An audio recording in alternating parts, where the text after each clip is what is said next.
I'm Hannah Barry and I run this gallery in South London, and I was one of the group of people who set up Bold Tendencies, the annual summer sculpture project in the car park in Peckham Rye.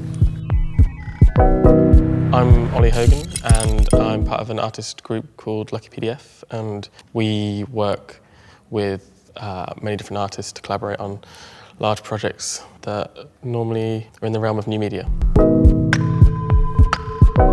I think there's just a really good vibe in Peckham, like in lots of different ways, and just a lot of amazing people. And when you get like that many interesting people all living and working together, then things like this happen, I guess.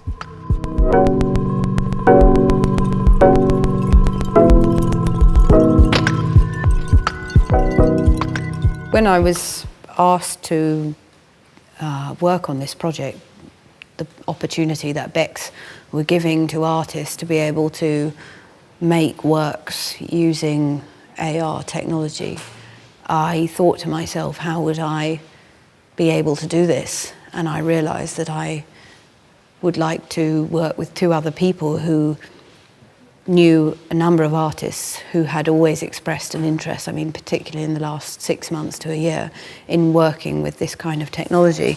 So I asked Ollie and Guy Gormley, who runs the Brick House Gallery and Top Nice, and together we organised a group of artists who we then commissioned to make these works. It wasn't something we were necessarily curating, but what's happened in the end, I think, is that there's a very interesting sequence of ways the artists have treated the opportunity. I mean, it's about kind of networks of artists, and we all have our kind of individual networks, that cross over.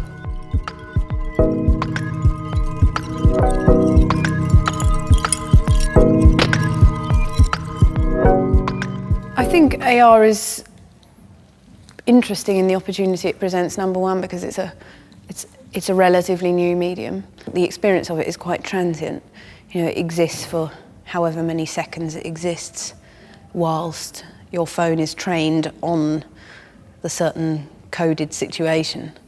So I think all those things present interesting challenges for artists. And it's ever more prevalent in our society and that type of technology, so it seems good to address that. Yeah, it's another way to, that people are communicating information or points of view, and to a point, artworks do that as well, and so why should they not be made using AR?